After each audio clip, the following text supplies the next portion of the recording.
حاضرین دیکھنے میں یقین سیریل قائم باپ صاحب کے حکم پر آج آپ کے اس رات ملاقات کا شرف حاصل ہوا ہے۔ اللہ تعالیٰ قبول کرے۔ مختصر سی محفل ہے، آپ بھی اور ہم بھی، میرے خیال سے شاید آپ مغرب کے لیے آئے ہیں، لیکن کچھ باتیں اگر اللہ عز و جل اور اس کے محبوب صلی اللہ علیہ وآلہ وسلم کی خوشی کی ہو جاتی ہے تو یہ میری اور آپ کے لیے نجات ہے۔ اس وقت پوری دنیا میں بہت ساری تحریکیں، تنظیمیں، ادارے، علماء، مشائخ، مدارس دین کی تبلیغ کے لیے، دین کی خدمت کے لیے سرگرم عمل ہے۔ پہلے جتنی دین کی باتیں ہوتی تھی میرے خیال سے اس سے زیادہ دین کی باتیں اب ہو رہی ہیں۔ خانقاہیں بھی بڑھ گئی، مدارس بھی بڑھ گئے، علماء اور مقررین بھی بڑھ گئے، خطبہ بھی بڑھ گئے، گلی گلی کوچے کوچے سب دین کا کام ہو رہا ہے۔ بہت اچھی بات ہے، اللہ کرے اس میں روز افزوں اور ترقی ہو۔ لیکن ایک سوال جو باقی رہ جاتا ہے وہ یہ ہے کہ کل کے مقابلے میں تقریریں آج زیادہ ہو رہی ہیں، دینداری کی باتیں بھی آج زیادہ ہو رہی ہیں، لیکن دیندار کتنے لوگ بن رہے ہیں؟ سننے والے بھی زیادہ، یوٹیوب پر دیکھو تو لاکھوں کروڑوں کی تعداد میں لوگوں کو سنا جا رہا ہے۔ سن رہے تبھی تو اس کا ریوارڈ ہے نا۔ تو سننے کے بعد دین ہمارے اندر کتنا آ رہا ہے اور ہم کتنے دیندار ہو رہے ہیں کہ ہر آدمی اپنے آپ کو، میں اپنے آپ کو جتنا اچھے سے جانتا ہوں آپ نہیں جانتے، اور آپ اپنے آپ کو جتنا اچھے سے جانتے ہیں میں نہیں جانتا۔ آپ کتنے دیندار ہیں کہ آپ جانتے ہیں، میں کتنا دیندار ہوں میں جانتا ہوں۔ مور ناچتا ہے تو بہت خوبصورت نظر آتا ہے، لیکن جب وہ اپنے پیروں کو دیکھتا ہے تو اس کو اپنی اوقات اور حیثیت پتہ چلتی ہے کہ وہ کیا ہے۔ اسی طریقے سے ہر آدمی جانتا ہے کہ میں کتنا دیندار ہوں۔ ہم تنہائی میں اللہ کے لیے کتنا روتے ہیں یہ ہم جانتے ہیں، عشق رسول میں ہم کتنا روتے ہیں یہ ہم جانتے ہیں، فجر کی نماز میں ہم کتنا حاضر ہوتے ہیں یہ ہم جانتے ہیں، دن بھر میں سچ کتنا بولتے ہیں، جھوٹ کتنا بولتے ہیں یہ ہم جانتے ہیں، دن بھر میں گناہ کتنے کرتے ہیں نہیں کرتے یہ ہم جانتے ہیں۔ اور یاد رکھیے گا کہ آپ لوگوں کے درمیان کتنے بھی پرہیزگار بنے، متقی بنے، کتنے بھی بڑے بڑے ٹائٹل حاصل کر لیں، لیکن ناکام ہے اس وقت تک جب تک کہ قدرت کی نگاہ میں متقی نہ قرار پائیں، اس وقت تک کہ جب تک کہ بارگاہ رسالت سے تقویٰ کی سند نہ ملے۔ تو آخر کیا بات ہے؟ تقریریں سنتے ہیں، عمل کا جذبہ نہیں، نماز کی فضیلتیں سنتے ہیں، عمل کا جذبہ نہیں، جو لوگ عمل کرتے ہیں ان کے عمل میں خلوص نہیں، ان کے عمل میں وہ رد نہیں، دعاؤں میں وہ تاثیر نہیں۔ ان سارے مسائل کا حل صرف ایک ہے۔ حل کیا ہے؟ لقمے پر توجہ نہیں ہے، ہم جو کھا رہے ہیں اس لقمے پر توجہ نہیں ہے۔ دیندار کہلانے والا ہو یا دنیا دار کہلانے والا ہو، پیٹ میں جو جائے گا ویسا اثر دکھائے گا۔ آپ تہجد بھی پڑھتے ہو، اشراق بھی پڑھتے ہو، چاشتیں بھی پڑھتے ہو، داڑھی بھی ہے، قرآن کی تلاوت بھی ہے، پنج وقتہ نماز بھی ہے، لیکن اگر پیٹ میں حلال نہیں ہے آپ کچھ نہیں۔ بنیاد ہے لقمہ حلال اور اب اس پر توجہ نہیں ہے۔ حضور غوث پاک رضی اللہ تعالیٰ عنہ سے کسی نے پوچھا یہ مرتبہ اللہ نے آپ کو کیسے عطا فرمایا؟ نسب بھی اعلیٰ، علم بھی اعلیٰ، تقویٰ بھی اعلیٰ، پرہیز، سب چیزیں ان کی اعلیٰ تھی، لیکن جب پوچھنے والے نے پوچھا کہ اللہ نے یہ منصب کیسے دیا، فرمایا صرف دو چیزوں کی وجہ سے۔ اللہ نے مجھے یہ جو مقام عطا فرمایا، غوث پاک فرماتے ہیں دو چیزوں کی وجہ سے، صدق مقال اور عقل حلال۔ میں ہمیشہ سچ بولتا رہا اور حلال کھاتا رہا، اللہ نے مجھے یہ مقام عطا فرمایا۔ اب اپنی زندگی میں حلال کتنا ہے وہ دیکھیں۔ لوگ کہتے ہیں ہماری دعا قبول نہیں ہوتی، حلال کتنا ہے وہ دیکھیں۔ نماز کی تاثیر قرآن بیان کر چکا ہے، ان الصلاۃ تنہی عن الفحشاء والمنکر، نماز ہر برائی اور بے حیائی سے روک دیتی ہے۔ جب قرآن کہہ رہے تو روک دیتی ہے، پھر نمازی عورتوں پہ بدنگاہی کیوں کر رہا ہے؟ نمازی کے موبائل میں گندی فلمیں کیوں ہے؟ نمازی کے موبائل کے اندر فلمیں کیوں ہے؟ نمازی جو ہے وہ گندے مناظر کیوں دیکھ رہا ہے؟ نمازی لوگوں کو دھوکہ کیوں دے رہا ہے؟ نمازی سود کیوں کھا رہا ہے؟ نمازی جو ہے وہ معاذ اللہ جرائم کیوں کر رہا ہے؟ جبکہ قرآن کہہ چکا کہ جو نمازی ہوگا وہ گناہوں سے دور ہوگا، کیونکہ نماز روک لیتی ہے ہر گناہ سے، ہر برائی سے روک لیتی ہے۔ کیوں نہیں روک رہی نماز؟ وجہ یہ ہے کہ نمازی کے پیٹ میں حلال ہی نہیں، نماز تو پڑھ رہے ہیں لیکن حرام پیٹ میں لا رہا ہے۔ اگر بدن میں گندگی لگی ہو تو نماز نہیں ہوتی، جو پیٹ میں گندگی بھر کے لا رہا ہے حرام کی، اس کی نماز کیا ہے؟ تو میری آج ایک ہی گزارش ہے آپ سے، حالات بدلیں گے، ماحول بدلے گا، چہرے کا رنگ نکھرے گا، آنکھوں میں چمک پیدا ہوگی، اللہ کے لیے رونے کا جذبہ پیدا ہوگا، دلوں کی سختیاں دور ہوگی، دل نرم ہوں گے، نفرتیں کٹیں گی، محبتوں کا ماحول پیدا ہوگا۔ بس یہ جو پیٹ ہے نا، اس پہ حلال نازل، جن کے دل سخت ہو گئے نا، آپس میں بھائی بھائی میں محبت نہیں ہے، پیٹ میں حرام ہے تو دل نرم کیسے ہوگا؟ جو آج ہم نفرتوں کی آگ اگلتے ہیں، پیٹ میں حرام ہے تو بات وہی آئی۔ سب چیزوں کا دیکھیے آسان زبان میں سمجھیے، آدمی بیمار کب پڑتا ہے؟ پیٹ کی وجہ سے۔ جس کے معدے کا نظام صحیح ہوگا وہ کبھی بیمار ہی نہیں پڑے گا۔ اور پھر آپ دیکھیے بیماریاں شروع بھی ہوتی ہیں پیٹ سے، خاتمہ بھی ہوتا ہے پیٹ کا۔ سر درد کرتا ہے تو کیا کرتے ہیں؟ گولی کھاتے ہیں۔ کہاں کھاتے ہیں؟ سر میں کھاتے ہیں۔ کہاں کھاتے ہیں؟ پیٹ میں۔ درد سر کر رہا ہے، سر درد کر رہا ہے، گولی کہاں ڈالی جا رہی ہے؟ پتہ چلا سر کا کنیکشن کہاں سے؟ بولتے نہیں، زکام ہو گیا دوا کہاں جا رہی ہے؟ بخار ہو گیا دوا کہاں جا رہی ہے؟ تو سب کا کنیکشن تو پیٹ سے ہے۔ اس کے بعد آپ دیکھیں انسان کو ہارٹ اٹیک آیا، اب اس کو دوا جو کھلائی جا رہی ہے کہاں کے لیے کھلائی جا رہی ہے؟ پیٹ کے لیے کھلائی جا رہی ہے۔ تو سب چیزیں تو پیٹ میں ڈالی جا رہی ہے اور سب کا کنیکشن پیٹ سے ہے۔ تو جب دوائیں اپنا اثر، توجہ کرنا، جب دوائیں اپنا اثر دل کو پہنچاتی ہے، آنکھ کو پہنچاتی ہے، دماغ کو پہنچاتی ہے، تو غذا بھی تو اپنا اثر دل کو پہنچائے گی، دماغ کو پہنچائے گی۔ اب دماغ اگر گندگی سوچ رہا ہے تو پتہ چلا غذا گندی ہے، آنکھ اگر گندگی دیکھ رہی تو پتہ چلا غذا گندی ہے، زبان اگر گندگی بول رہی تو پتہ چلا غذا گندی ہے۔ ان سب کو کنٹرول کرنے پہ ایک کام کرو، حلال کو لازم پکڑو، پیٹ میں حلال جائے گا، دماغ اچھا سوچے گا، آنکھ اچھا دیکھے گی، زبان اچھا بولے گی، دل اچھا سوچنے لگے گا۔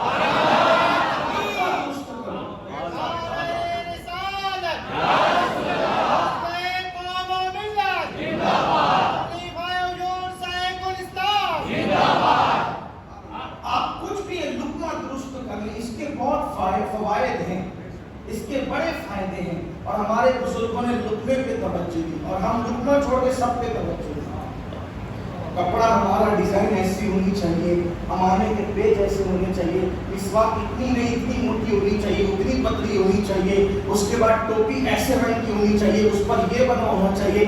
میرے عزیز رسول اللہ کے دور میں یہ کچھ نہیں تھا۔ اور حضرت ابو ہریرہ کہتے ہیں ہم کرتا پہن لیتے تھے تو کبھی کبھی ہمیں باندھنے کے لیے تہبند نہیں ہوتا، اور کبھی تہبند پہنتے تھے تو ہمارے اوپر کا کرتا نہیں ہوتا تھا۔ ہمیں بھوک اتنی شدت لگی ہوتی تھی کہ ہم مسجد نبوی کے جو پیلر ہوتے تھے ان سے چمٹ جاتے تھے، کبھی کبھی پیٹ کو ٹھنڈک دینے کے لیے مسجد نبوی کی زمین سے چمٹ جاتے تھے۔ ہمارے حالات یہ تھے، لیکن کیفیت یہ تھی، ہاتھ اٹھ جاتے تھے کائنات کا نظام بدل جاتا۔ حضرت ابو ہریرہ کہتے ہیں صحابہ کا عمل زیادہ نہیں ہوتا تھا۔ یہ بات ہو سکتا ہے کسی کو بری بھی لگے، لیکن روایت ہے صحابہ کا عمل زیادہ نہیں تھا، وہ عمل بہت زیادہ نہیں کرتے تھے، وہ گناہوں سے زیادہ بچتے تھے، وہ حرام سے زیادہ بچتے تھے، اس لیے کہ تھوڑا عمل اگر گناہوں سے بچتے ہوئے آدمی کرے، حلال روزی کے ساتھ کرے، تو اس کو بہت بلندی پر لے جاتا ہے، بہت بلندی پر لے جاتا ہے۔ اسی لیے صوفیہ کے یہاں پہلی بات ہم لوگ کیا کرتے ہیں، کھانے کے آداب کیا ہیں؟ ایسے بیٹھو، نمک چکھو، بسم اللہ پڑھو. کھانا کھانے سے پہلے کیا کرنا چاہیے؟ بسم اللہ پڑھنا چاہیے. صوفیہ کہتے ہیں کھانا کھانے سے پہلے بسم اللہ پڑھنے سے پہلے یہ دیکھنا چاہیے کہ حلال کون سا ہے. بسم اللہ سے پہلے حلال کون سا ہے. حلال ہے تو بسم اللہ بھی کام آئے گی, حرام ہے تو بسم اللہ نے بھی کام نہیں کرنا. حرام ہے تو کیا ہے, حرام ہے تو کیا ہے, بسم اللہ نے وہاں کیا کام کرنا ہے. بسم اللہ نے تو کام وہاں کرنا ہے جہاں حلال ہے. اس لیے اپنے ہمارے جو بچے نافرمانے حرام لقمہ حرام کی وجہ سے رزق کی حلال کو لازم کرنا چاہیے. آئیے گفتگو سمیٹتے ہوئے ہم چلتے ہیں لقمہ حلال کی برکت. ایک ہی بات دس کر کے میں بات ختم کرتا ہوں. ہر آپ کی سوچتا ہے میرا بچہ ولی بنے, عالم بنے.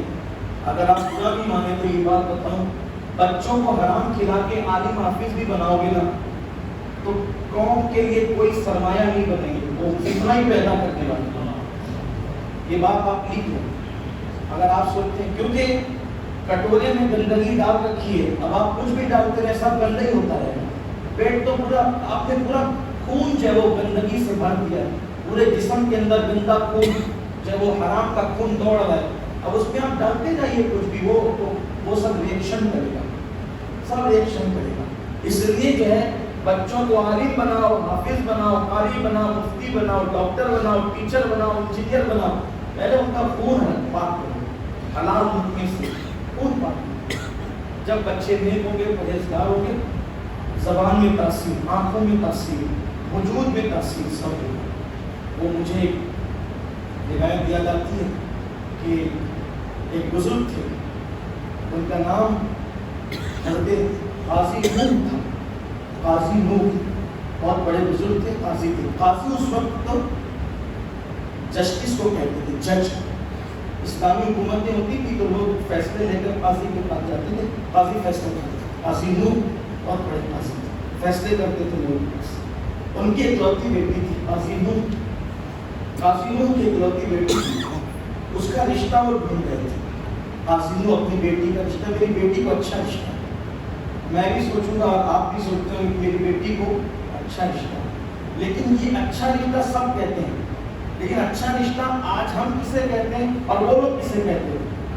آج اچھا رشتہ ہم کس کو کہتے ہیں؟ داماد بالکل ہینڈسم ہونا چاہیے, دیکھ کر کے لوگ کہتے ہیں کیا اسمارٹ داماد ہے فلاں کا. چمڑی دیکھی, یہ نہیں دیکھی, دل نہیں دیکھی, اس کا کاروبار اچھا ہو, سوٹ بوٹ میں رہتا ہو, اچھا رشتہ. یہ اچھا رشتہ نہیں. سوچ بدلی نا, گندی سوچ ہوئی, سوچ بدلی. وہ لوگوں کے نزدیک اچھا رشتہ کون سا؟ بیٹی کو ایک ہی روٹی کھلائے گا لیکن حلال کھلائے گا, وہ اچھا رشتہ. کوئی اس کو خوبصورت کہے نہ کہے, لیکن زمانہ گواہی دے گا کہ اس کی سیرت میں کوئی چھوڑ دیں گے. وہ ہم صورتیں دیکھتے ہیں, وہ سیرتیں دیکھتے تھے. ہاں, ہم دولت دیکھتے تھے, وہ رزق حلال دیکھتے تھے. اس لیے کہ اگر سٹے کا دھندا چل رہا ہے, شراب کا کاروبار ہے, تھیٹر چل رہی ہے, بیٹی کو آپ نے دیا مطلب اپنے ہاتھ سے اپنی بیٹی کو آپ نے جہنم میں ڈھکیل دیا. اس سے بڑا ظالم باپ کوئی نہیں جو اپنی بیٹی کو حرام کاروبار والوں کا رشتہ دے دے. یہ بیٹی کو تو اپنے ہاتھ سے جہنم میں ڈھکیل رہا ہے. اس سے بڑا ظالم باپ, میں تو کہتا ہوں کہ وہ مکے کے جو لوگ بیٹی کو زندہ دفن کرتے تھے, اس سے بڑا ظلم تم کر رہے ہو کہ وہ تو زمین میں دفن کرتے تھے, تم تو جہنم میں دفن. بیٹی کو حرام کاروبار والوں کے یہاں دے کر اپنی بیٹی کو تم جہنم میں دفن کر رہے ہو, اس کا مستقبل تباہ کر لو, برباد کر لو. اچھا رشتہ یہی ہے. بلڈنگ کیوں دیکھتے ہو؟ کیا ضروری ہے کہ ہر بلڈنگ والا جنت میں جائے گا؟ ارے جھوپڑا دیکھ لیتے, لیکن یہ آج کا مت سوچو. ہو سکتا ہے شادی کے 4 دن کے بعد بھی آپ کی بیٹی مر سکتی ہے, اللہ نہ کرے گا, ہو سکتا ہے. تو کم سے کم وہ یہاں کی بات جنت میں تو جائے, اس کی فکر کرنا ہماری ذمہ داری ہے. تو قاضی نے سوچا بیٹی کو اچھا رشتہ, اچھا رشتہ کون ہوگا, بہت غور کرنے لگے. غور کرنے کے بعد اس پر دماغ ٹکا. اپنی مسجد کے اندر ایک لڑکا ہے, جوان لڑکا, اس کا نام مبارک ہے, اور وہ مسجد میں اذان پڑھتا فی سبیل اللہ. فجر میں اشراق تک بیٹھا ہوتا ہے, چاشت کے بعد نکلتا ہے, ظہر سے پہلے پھر مسجد میں آ جاتا ہے. اتنا کماتا ہے وہ کہ 2 روٹی کھا لے، 2 روٹی اتنا کما کے پھر مسجد میں آ جاتا ہے اور عبادت ہی کرتا ہے۔ قاضی صاحب کو اس کے رشک عادت ہے کہ یار میں قاضی اتنا بڑا عالم ہو کر، لیکن یہ مبارک مجھ سے زیادہ عبادت گزار اور بہت متقی، بہت پرہیزگار، اتنی ہی دیر میں وہ اپنا 2 روٹی کما کر کے واپس آ جاتا ہے۔ قاضی صاحب آئے، وہ مبارک شادی کیوں نہیں کرتا؟ بولے حضرت آپ تو دیکھتے ہیں تو 2 ہی روٹی اتنا کماتا ہوں اور ایک صبح کھاتا ہوں، شام کو کھاتا ہوں اور مسجد میں گزارا کرتا ہوں، میرا گھر ہے، کچھ نہیں ہے میرا۔ کہا کہ شادی کر لے۔ کہا حضرت مجھے کون دے گا بیٹی؟ کہا میری بیٹی ہے، میں تجھے اپنی بیٹی ہوں۔ مبارک نے کہا حضرت آپ اتنے بڑے قاضی ہیں بادشاہ کے، لاکھوں روپے کی دولت آپ کے پاس ہے اور میں غریب آدمی، خود کا گھر بھی نہیں ہے، مکمل میں ٹاٹ کا پیول کیوں لگا رہے ہیں؟ کرو تو اس کو چھوڑ، میری بیٹی کا مستقبل تیرے ساتھ اچھا، کیونکہ جو بندہ دیندار ہوگا وہ بیوی پہ کبھی ظلم نہیں کر سکتا۔ میری بیٹی کو میں سکون سے دیکھنا چاہتا ہوں، تیرے ساتھ رشتہ کر دوں گا، کرائے کے مکان کا انتظام کر لیں اور میں کل اپنی بیٹی کا نکاح تیرے ساتھ کروں۔ بادشاہ کے قاضی چیف جسٹس ہے علاقے کے، اور شادی کا حال یہ کہ آج رشتہ مسجد میں طے ہو رہا ہے 2 لوگوں میں، جس کو کرنا ہے اس کو، جس کو دینا ہے اس کو، 2 لوگ بیٹھ کے رشتہ طے کر رہے ہیں اور اس کے بعد ہوتا ہے کہ کل نکاح کر دیا جائے گا۔ یہ ہماری مسلمانوں کی شادی ہے، یہ مومنوں کی شادی ہے کہ اس شان کے ساتھ رشتہ آئے کرے کل نکاح ہو جائے گا۔ اس نے کہا حضرت سوچ لیں، میں غریب ہوں، میں نے سب سوچ لیا، آپ کی بیٹی میرے ساتھ نہیں رہ سکے گی حضرت۔ کہا کہ کچھ بھی ہو میں نے اس کی تربیت اچھی کی، میرے گھر میں خود اسلامی ماحول ہے، وہ رہے گی تیرے ساتھ، محل سے نکل کر جھونپڑے میں اور وہ رہے گی۔ قاضی صاحب نے بیٹے کو سمجھایا وغیرہ جو بھی کچھ تھا، نکاح ہوا۔ نکاح کے بعد مبارک پہلی مرتبہ اپنی بیوی سے ملے تو بیوی کو کہا کہ کام کرو، تم بھی نماز پڑھو، ہم بھی نماز پڑھتے ہیں۔ ابھی کوئی ایسا معاملہ نہیں ہوتا جو شادی کی پہلی رات میں میاں بیوی کے درمیان ہوتا ہے۔ قاضی صاحب کی بیٹی تھی، نیک بھی تھی، پرہیزگار بھی تھی، سب نوازی بھی تھی، شوہر کے کہنے پہ وہ بھی عبادت میں مصروف تھی۔ صبح بھی نماز فجر کے بعد قاضی صاحب بیٹی سے ملے، کیا حال ہے؟ کہا بابا حال تو ٹھیک ہے، لیکن ہم نے رات اس حالت میں گزاری کہ وہ بھی مصلی پر تھے اور ہم بھی مصلی پر تھے، بس بات اتنی اور کچھ نہیں۔ قاضی صاحب کو غصہ آیا، مبارک اپنی اوقات بھول گیا، میں نے اپنی اتنی خوبصورت بیٹی تیرے ساتھ بیاہ دی اور تمہیں اس کو اس قابل بھی نہیں سمجھا کہ تو اس کو ہاتھ لگائے، اس کو اپنی بیوی جیسا اس کے ساتھ سلوک کرے، کیا کمی ہے میری بیٹی میں؟ حضرت مبارک نے کہا قاضی صاحب آپ جج ہو، جج، اور آپ نوکری کرتے ہیں بادشاہ میں، آپ متقی پرہیزگار ہیں، مجھے اس میں کوئی شک نہیں، لیکن آپ کا جو مال ہے نا، پیسہ جو آپ کا ہے وہ میرے نزدیک پیور نہیں ہے، کیونکہ بادشاہ جب آپ کو تنخواہ دیتا ہے تو پتہ نہیں کہاں سے لا کے دیتا ہے، کبھی کسی کا لگام کے نام پہ چھینا، کبھی اس کا چھینا، حالانکہ میرے پاس کوئی اس کا ثبوت نہیں ہے کہ آپ کے پاس مال حرام ہے، میں آپ کے مال کو حرام نہیں کہتا، لیکن آپ کا مال ڈاؤٹ فل ہے، مشکوک، شبے والا مال ہے، اور شبے کو چھوڑنا اسی کو تقویٰ کہتے ہیں۔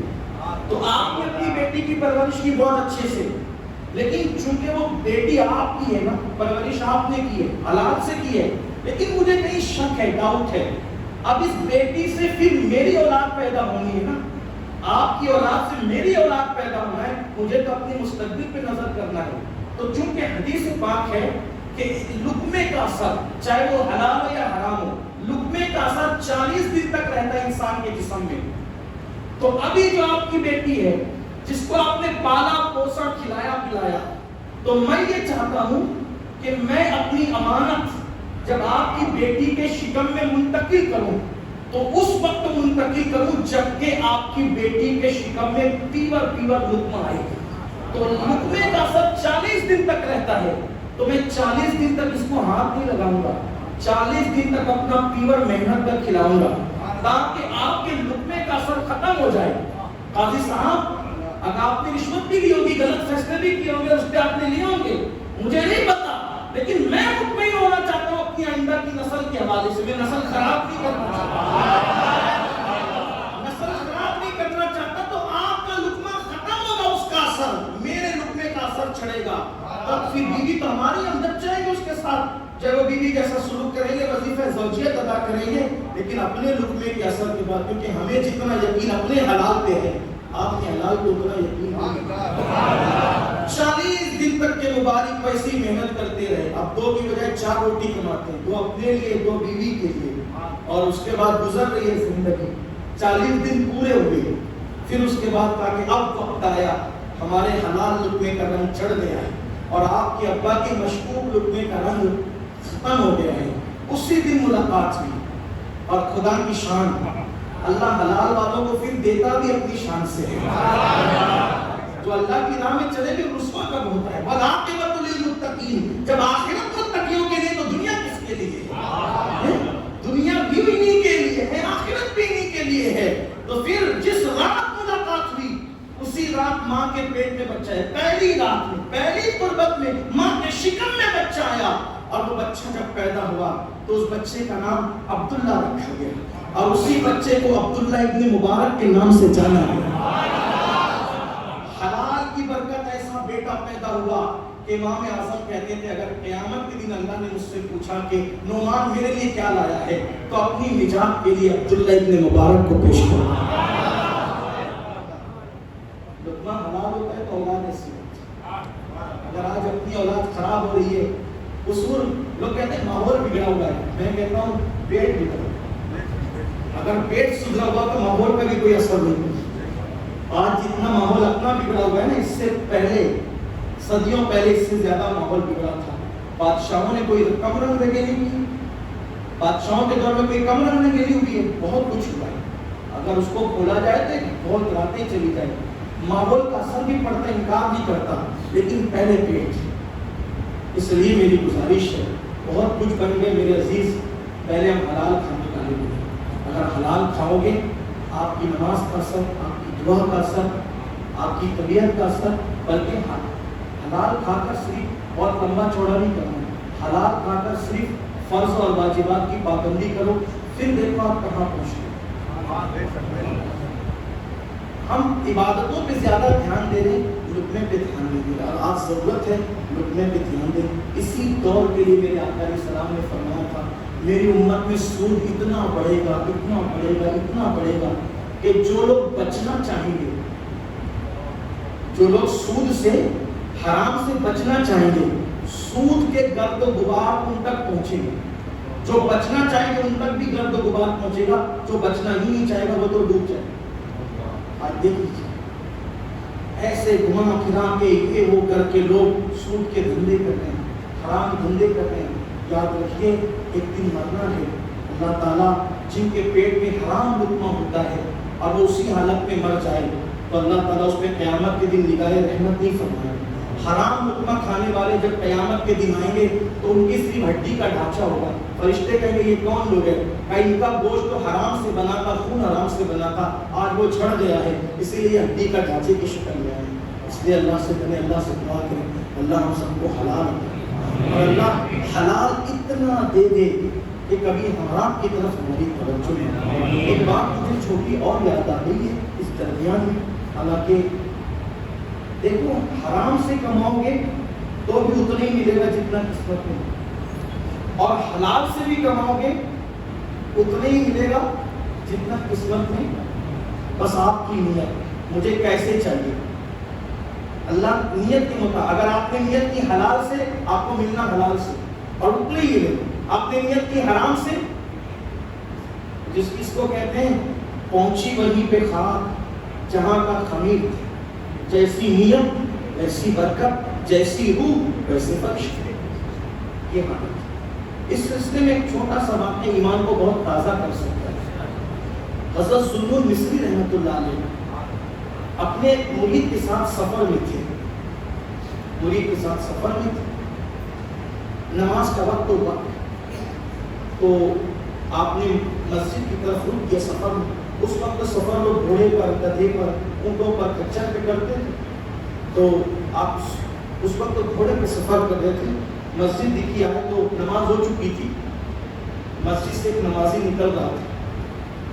تو آپ کی جو سواری تھی گھوڑا اور آپ کے مرید تھے, تو وہ نمازی کو آپ نے دیکھا تو نمازی سے کہا, بیٹے ہم لوگ نماز پڑھنا چاہتے ہیں, آپ اتنی دیر تک ہماری سواری پر ہمارے سامان پہ دھیان رکھو گے؟ دھیان رکھو گے تو بہت اچھا ہوگا. وہ نمازی تھا, وہ تھا نمازی. اس نے کہا ٹھیک ہے آپ نماز پڑھیے, میں دیکھتا ہوں آپ کی سواری. ادھر ان لوگوں نے نماز پڑھی اور نماز پڑھ کے باہر نکلے, گھوڑا تھا, سب سامان تھا, اس کی زین غائب تھی. زین سمجھتے ہیں؟ گھوڑے کی زین, جو اس کے اوپر رکھا ہوا جو سامان ہوتا ہے جس پہ بیٹھا جاتا ہے, نیچے بیٹھا, اس کو زین کہتے ہیں. وہ زین غائب تھی. پڑھی, وہ آدمی بھی غائب تھا جس کو رکھا تھا, وہ نمازی صاحب. کیونکہ نمازی تو بہت بڑھ گئے نا, ایسی نماز یہ دین کو بدنام کرنا, مذہب کو بدنام کرنا. نماز پڑھو سب معاف, نماز, ارے پہلے نماز تو پڑھ, اور نماز تیری ہو بھی تب تو سب معاف ہو. پیٹ میں حرام ہی بھرا ہے تو کیا معاف ہوگی؟ نماز ہی نہیں ہونا, دعا بھی سر کے اوپر نہیں جانا ہے, سجدہ بھی سر کے اوپر نہیں جانا. پہلا ظلم اس میں سجا قسمت میں لکھا تھا جانا چلا گیا, ٹھیک ہے, انا للہ پڑھی. مرید سے کہا بیٹے پریشان مت ہو, بازار میں جا, کیونکہ زین تو چاہیے ہمیں, اور زین خرید کے لا. یہ بازار میں گیا تو یہ نمازی صاحب وہی زین لے کر بیٹھے تھے. اور مریدوں کی تربیت بھی بہت زبردست ہے. اب مرید نے دیکھا کہ ہماری زین چوری کی ہوئی یہ بیچ رہا ہے, اسی کے پاس گئے, کتنے میں دو گے؟ جھگڑا نہیں کیا, لڑائی نہیں کی. کیا تربیت یافتہ مریدین بھی تھے. کتنے میں دو گے؟ کہا 2 درہم میں دیں گے. 2 درہم دیے, زین لے لی. حضرت پہچانا, ارے بیٹا یہ تو اپنی ہی ہے. اور حضور کوئی جس نمازی صاحب کو کھڑا کیے تھے سنبھالنے کے لیے, کوئی چرا کے لے گئے تھے, بیچ رہے تھے, میں نے 2 درہم میں بیچا, خرید لیا.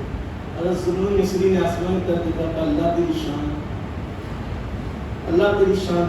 جب میں نے اس کو اپنا گھوڑا سونپا تھا کہ ذرا دھیان دینا, ہم نماز پڑھ کے آتے ہیں, میں نے اس وقت نیت کی تھی کہ یہ میرا گھوڑا سنبھال رہا ہے, میری زین سنبھال رہا ہے, سامان سنبھال رہا ہے, تو سنبھالنے کے بدلے میں اس کو 2 درہم دوں گا.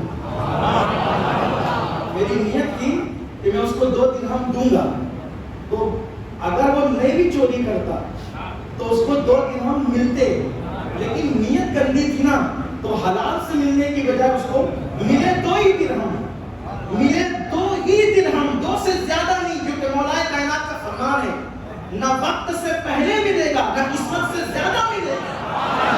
ملے گا تو وقت پہ ملے گا, ٹائم پہ ملے گا, اور زیادہ بھی جتنا اللہ نے لکھ دیا, اس سے کم نہ اس سے زیادہ, نہ اس سے کم نہ اس سے زیادہ. ملنا اتنا ہی ہے, لیکن نیت جو تم نیت کرو حلال سے کرو گے تو بھی اتنا ہی, اور اسی وقت پہ. حرام سے میری تو نیت تھی کہ دیں گے, لیکن اس بدبخت کی نیت یہ تھی حرام سے, ملا 2 ہی مگر حرام سے ملا. اگر نیت حلال کی کرتا حلال. اچھا کچھ لوگ ایسے ہوتے ہیں جن کی قسمت میں حلال ہوتا ہی نہیں, کیونکہ وہ حرام ہی کھانا چاہتے ہیں. محبوب الہی کی خانقاہ میں ایک شخص آتا تھا, جوتے اتارا چوری ہو گئے, جوتے اتارا چوری ہو گئے. اب وہ بولتا بھی نہیں تھا, کیونکہ بزرگوں کے یہاں کوئی چیز چوری ہو تو ڈھونڈنا بھی نہیں چاہیے. ادب یہ ہے, پیر صاحب کے یہاں گئے, مسجد میں گئے, درگاہ پہ گئے, کوئی چیز چوری ہو چپ رہو, ڈھونڈو مت, ختم, گئی گئی. ادب یہ ہے. وجہ جس کے گھر میں چوری ہو اور ڈھونڈے نا تو گھر والے کو شرمندگی ہوتی ہے, گھر والے کو.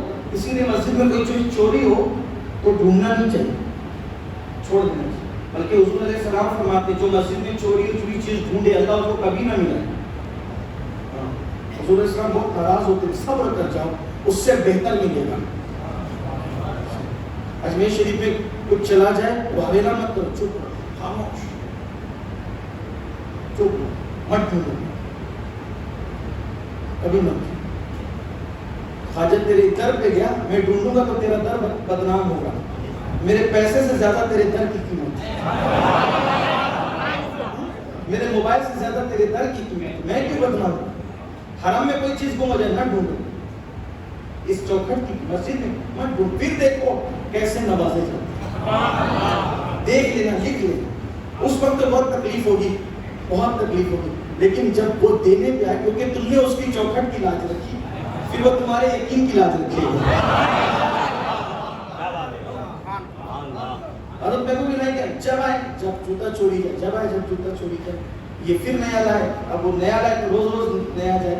ایک دن حضرت محبوب الہی نے کہا بیٹا تمہارے چہرے پہ میں کچھ خوشی کے آثار کم دیکھتا ہوں، آپ آتے ہو تو خوش نہیں رہتے ہو، اور اس نے ہمت نہیں ہوتی کہ بول اجازت دیتا ہوں، کیا مسئلہ ہے؟ اور وہ جب بھی آتا ہوں جوتے چوری چلے جاتے، مالدار تھا وہ، جوتے قیمتی پہن کے آنا چاہتے۔ بیٹے اب جوتا اتارنا تو نیت کرنا، جو چوری کرے اس کے لیے حلال، چوری کا لے گیا تو حرام ہے اس کے لیے، جو لے جائے اس کے لیے حلال۔ اس دن چوری گیا ہی نہیں جوتا، اس دن جوتا چوری نہیں گیا، اس نے کہا حضرت یہ حلال کہنے میں کیا فلسفہ ہے، حلال کہنے میں کیا حکمت ہے؟ کہا بیٹا وہ جو چور ہے نا جب نکلتا ہے تو روزانہ حرام کی نیت کر کے نکلتا ہے، تو جیسی نیت کر کے نکلتا ہے اس کو روزی بھی ویسے ملتی ہے۔ آج تم نے کہہ دیا نا کہ یہ اگر کوئی لے جائے گا تو اس کے لیے حلال، تو چونکہ وہ نکلا تھا حرام کی نیت کر کے، تو نے کر دیا تھا حلال، تو اس کو حلال کیسے مل سکتا تھا؟ اس کو میری بھی کوئی چیز جلدی چوری جاتی نہیں، لیکن اگر کوئی چیز چلی جائے، اکثر چپل ہی جاتی ہے مجمع میں سے، پتہ نہیں لوگ کس وجہ سے، لیکن میری عادت ہے کیونکہ ہم تو مسلمانوں کی مجمع میں رہتے ہیں، میں فوراً کہہ دیتا ہوں اللہ جس نے لے گیا میں نے اس کو حلال کیا، اس نیت سے کہتا ہوں کہ میری وجہ سے قیامت کے دن اس کی پکڑ نہیں ہونی چاہیے، میری وجہ سے قیامت کے دن اس کی پکڑ نہیں ہونی چاہیے۔ آپ بھی ایسا کر دیا کریں، اور پھر دعا کرتا ہوں کہ اللہ سب کو اس اللہ مجھے بھی عمل کی توفیق دے، آپ کو بھی عمل کی توفیق دے۔ الفاتحہ۔